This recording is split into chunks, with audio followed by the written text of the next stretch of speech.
မင်္ဂလာပါခင်ဗျာ2026ခုနှစ်ဖေဖော်ဝါရီလ26ရက်ကြာသပတေးနေ့တွင် Menu Press အစီအစဉ်ကို Facebook နဲ့ YouTube စာမျက်နှာတစ်ဆင့်တင်ဆက်ပေးနေပါပြီကျွန်မကမလှခင်ပါရခိုင်ပြည်နယ်စစ်တွေမျိုးနေမှာအခုရဲပိုင်းအတွင်းစစ်ကောင်စီနဲ့ရခိုင်အကြက်ဖက်စစ်သွေးကြွသူပုံအေအေတို့အကြနှစ်ဖက်တိုက်ပွဲပြင်းထန်နေတယ်လို့ဒေသခံတွေကပြောပါတယ်စစ်တွေမြို့နယ်ပုံနာကျွန်းမြို့နယ်အဆက်ဝါဘိုကျွန်းပဲဝင်ကျင်မှာဖေဖော်ဝါရီ23ရက်နေ့ကတည်းကစစ်ကောင်စီနဲ့ရခိုင်အကြက်ဖက်စစ်သွေးကြွသူပုံအေအေတို့အကြလက်နက်ကြီးလက်နက်ငယ်တွေအပါအဝင်ဒရုန်းတွေနဲ့ပစ်ခတ်တိုက်ခိုက်နေတယ်လို့စစ်ကောင်စီဘက်ကတန်ရှက်ကာကတွေပါထုတ်ဆုံးဖို့ကြိုးဖဲနေတယ်လို့သိရပါတယ်အေအေတက်စခန်းများကိုဖေဖော်ဝါရီ24မွန်းလေးပိုင်းမှာစစ်တပ်ကလေယာဉ်နဲ့ဘုံကျစ်ခဲ့တာကြောင့်ရခိုင်အကြက်ဖက်စစ်သွေးကြွတပုတ်အေရဲ့မိသားစုအပါအဝင်တေဆုံးသူ102ဦးရှိခဲ့ပြီး96ဦးဒဏ်ရာရခဲ့ပါတယ်။ကလေးငယ်တွေအပါအဝင်အမျိုးသမီးတွေအများစုတေဆုံးခဲ့တယ်လို့သိရပါတယ်။ရခိုင်အကြက်ဖက်စစ်သွေးကြွတပုတ်အေရဲ့အကြက်ဖက်လောက်ရများကြောင်းမျိုးနေပြိုပြ၍ခိုလုံနေကြသည့်မောင်တော်မျိုးနေမှာမရုံလူမျိုးစုအများတစ်ဖက်ကရခိုင်အကြက်ဖက်စစ်သွေးကြွတပုတ်အေကစံရိတ်ခါများတောက်ဖက်ပေးနေသည်ဟုဟန်ပြနေသည်ရခိုင်ပြည်နယ်ပုံနာကျွန်းမြို့နယ်မှာရခိုင်အကြက်ဖက်စစ်သွေးကြွတပုံပြည်သူ့ကာကွယ်ရေးတပ်မတော်မန္တလေး PDF တေတောင်းတာ9နှစ်ပြည့်သွားပြီဖြစ်ပြီးတောင်လေရေးပန်းတိုင်ရောက်တဲ့အထိအားကောင်းမောင်းတဲ့နဲ့စစ်ပြီးတပွေး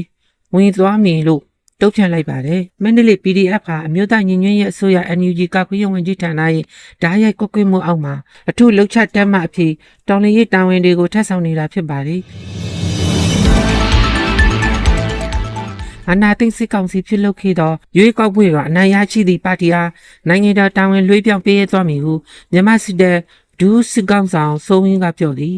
ဖေဖော်ဝါရီလ24ရက်နေ့ကပြုလုပ်ခဲ့သည့်အရှိပိုင်ထိုင်းစစ်တပ်နှိုင်းရှုပ်နော်ဝိုကျုခဲနော်မိုင်းပစ်တက်နေရှိအရာရှိစစ်သည်မိသားစုဝင်များနှင့်တိကျတွေ့ဆုံပွဲတွင်စိုးဝင်းကပြောကြားခဲ့ခြင်းဖြစ်သည်မြန်မာနိုင်ငံမှာအမေရိကန်ပေးပြုတ်ဖက်ဝေယူရန်သဘောတူလက်မှတ်အားမြန်မာနိုင်ငံဆိုင်ရာအမေရိကန်တန်ယုံ၌ရေးထိုးခဲ့ကြကြောင်းတန်ယုံရေးထုတ်ပြန်ကြရသိရသည်ထို့သဘောတူလက်မှတ်ထိုးပြင်အောင်မိတ်ဖက်ပူပေါင်းဆောင်ရွက်မှုများသည်စီးပွားရေးတိုးတက်မှုကိုအထောက်အကူပြုပြီးထုတ်လုပ်သူများနှင့်ဝေယူသူများအတွက်အခွင့်အလမ်းသစ်များဖန်တီးပေးမည့်ကုန်သွယ်ရေးအစီအစဉ်များကိုကြိုးဆိုသည်ဟုတန်ယုံကထုတ်ပြန်ရေးသားထားသည်ဒီနေ့အမေရိကန်တို့သည်နျူကလ িয়ার ဆိုင်ရာတားတိယအကြိမ်မြောင်းဆွေးနွေးမှုကိုကြာသပတေးနေ့တွင်ဂျီနီဗာမြို့နှင့်ကျင်းပသွားမည်ဖြစ်ကြောင်းအီရန်အစိုးရပြောရေးဆိုခွင့်ရှိသူဖာတင်မာမိုဟာဂျယ်ရီနီကပြောကြားခဲ့သည်ဆွေးနွေးညှိနှိုင်းမှုတွေကိုဒီကနေ့မှာဂျီနီဗာမြို့မှာပြုလုပ်သွားမှာပါဟုမိုဟာဂျယ်ရီနီကတည်င်းစာရှင်းလင်းပွဲတွင်ပြောကြားခဲ့သည်ထို့အပြင်ဆွေးနွေးမှုများ၏တိုးတက်မှုအခြေအနေသောပတ်သက်၍အီရန်နိုင်ငံခြားရေးဝန်ကြီးဌာနတာဝန်ရှိသူများကအစီရင်ခံတင်ပြသွားမည်ဖြစ်ကြောင်းသူများကဖြည့်စွက်ပြောကြားခဲ့သည်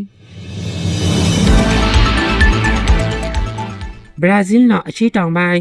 မီနက်ဂျရိုက်စပရီနီမှာအခုရဲပိုင်းမိုးသိထန်စွာရွာသွန်းမှုကြောင့်ပြိုမှုတွေဆွဆွရွာရွာဖြစ်ပွားခဲ့တာကနေလူနေရဲကွက်အများအပြားပျက်စီးသွားခဲ့ပါတယ်ဖေဖော်ဝါရီလ24ရက်အထိနောက်ဆုံးရရှိတဲ့အချက်လက်တွေကအနည်းဆုံးလူ25ယောက်သေဆုံးပြီးနောက်ထပ်လူ48ယောက်လည်းနှုံးမြေတွေအောက်မှာပျောက်ဆုံးနေတယ်လို့ပြည်내အာဏာပိုင်တွေကအတည်ပြုထားပါတယ်Menu Press မြန်မာပိုင်းရဲ့အစီအစဉ်များကိုနေ့စဉ်ကြည့်ရှုအားပေးကြသည့်အတွက်အထူးကျေးဇူးတင်ရှိပါသည် Menu Press ပရိသတ်များနှင့်တကွမြန်မာပြည်သူပြည်သားပေါင်းတို့အားကိုယ်စိတ်နှပါကျန်းမာချမ်းသာပြီးပျော်ရွှင်လန်းဆန်းကြပါစေကြောင်းဆုမွန်ကောင်းတောင်းပေးပါသည်ခင်ဗျာ